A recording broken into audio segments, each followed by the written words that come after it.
Alright guys, as the technology is failing us in a bad way today, I'm going to pick up where I left off with the lesson. Today we're talking about where you can get auto parts. So half the battle is knowing how to do the repair, and the other half of the battle is knowing how to get the right parts. Now every auto parts seller has a cross-reference so that if you can tell them the right information about the car, they will get you the right part. In order to have the right information about the car, they usually need the year of the car, make and model, obviously. They'll also need the engine size, any options like four-wheel drive, turbocharger, etc. These are things that manufacturers, or not manufacturers, sellers of parts often need to know. Now, if you go to the dealer for the parts, they will know what your car needs based on the vehicle identification number.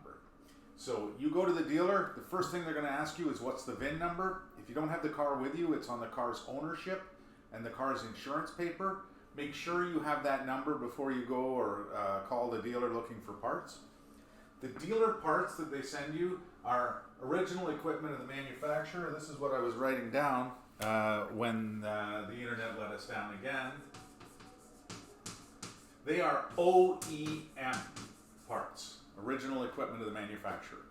And because Ford warrants your car for a period of time after you buy it, you can rest assured that the OEM parts will perform as well as the original parts that the manufacturer put on your car, which means they're pretty good parts. The manufacturer does not want to have your car come back to them because that costs them extra money.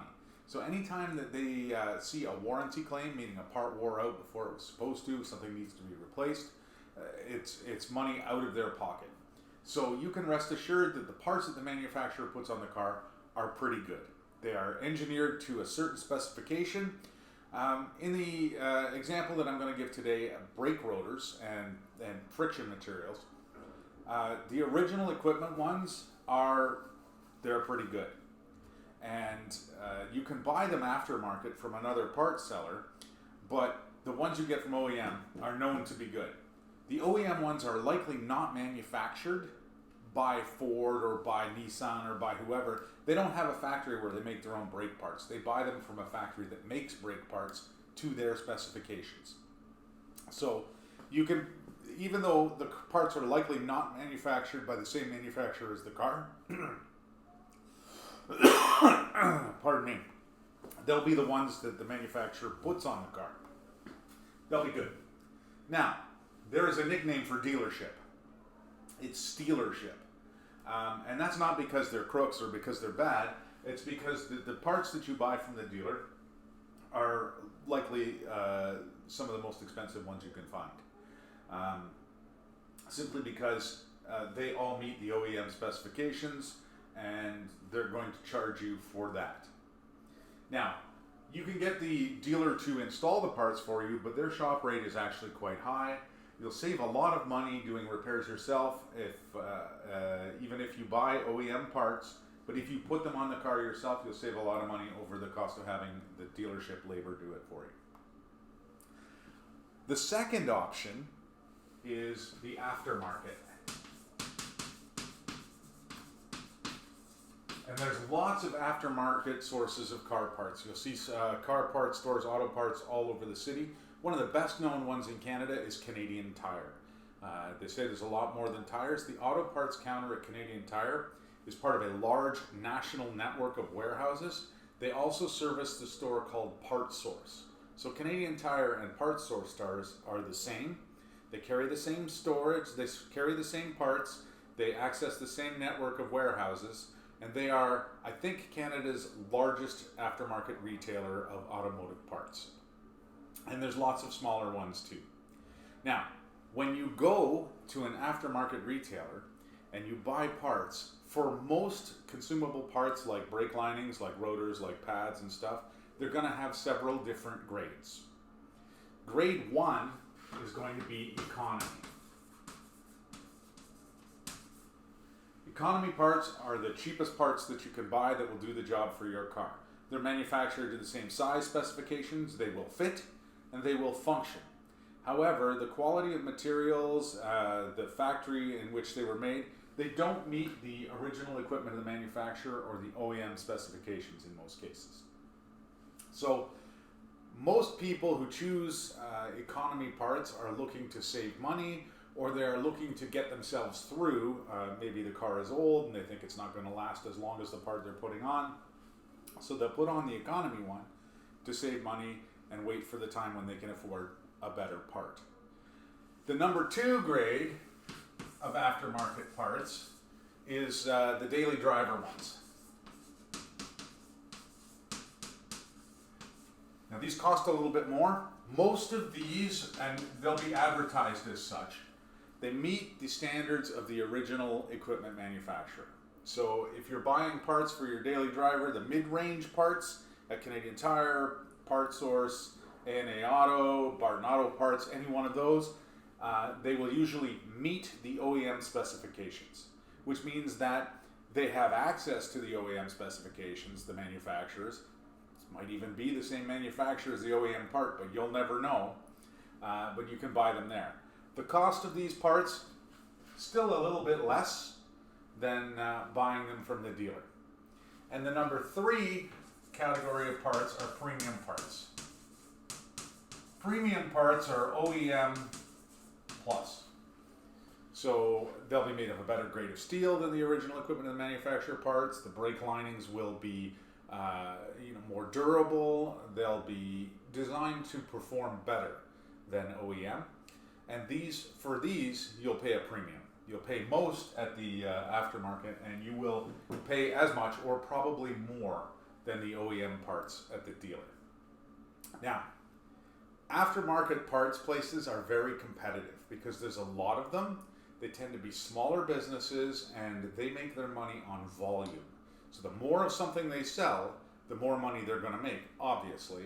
But they will reduce the cost as much as they can, make the profit margin thinner, and make up for it by selling more of whatever the equipment is. So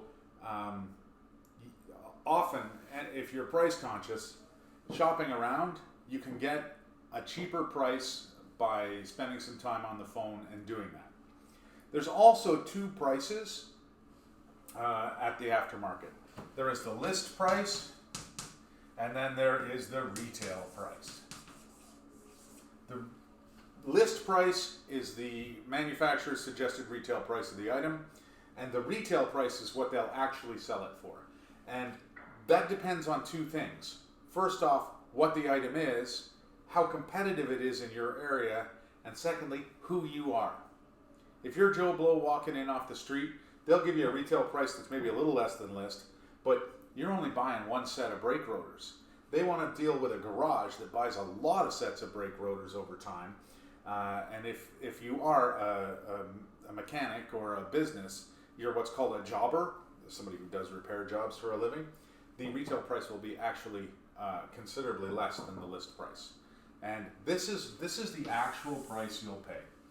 Now, not every shop, not every place that sells aftermarket parts will have these 2 different prices, but the example I'm going to show you in a second does.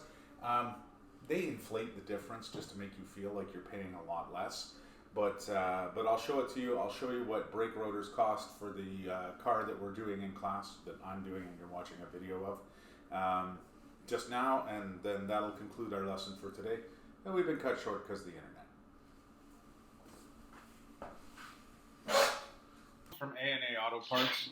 They're located in Hamilton. There's lots of these little part shops all over. I just wanted to show you an example of a price. These are for the brake rotors and brake pads. So this is 1 set of brake rotors for a 2017 Ford Focus, which is the same as a Ford Escape. Brake pads, these are Quiet Cast, which are the daily driver quality, and these are premium coated rotors, so these are OEM plus. My list price for the OEM rotors is $159.20, and that is what they specify for each rotor.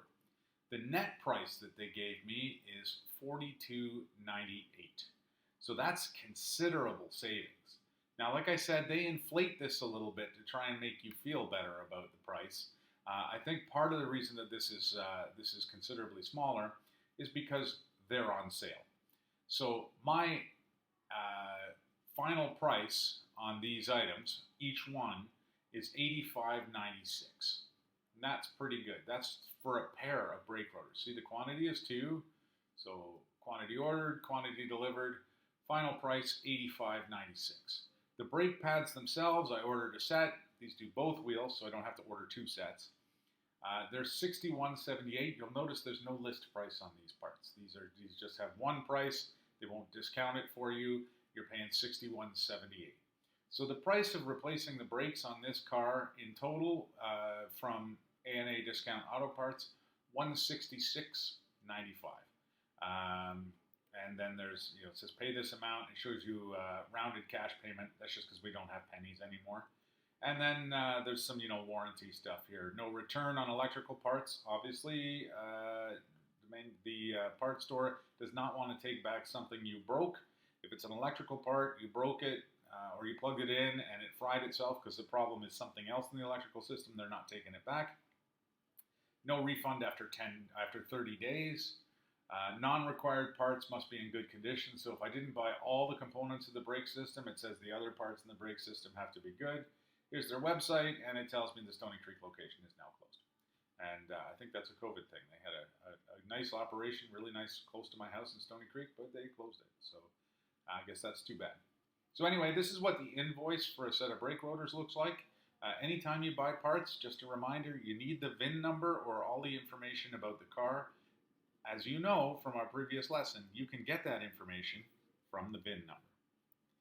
All right, so that's it for today. Hopefully I'll be back tomorrow live and in person, and we'll be all good to go.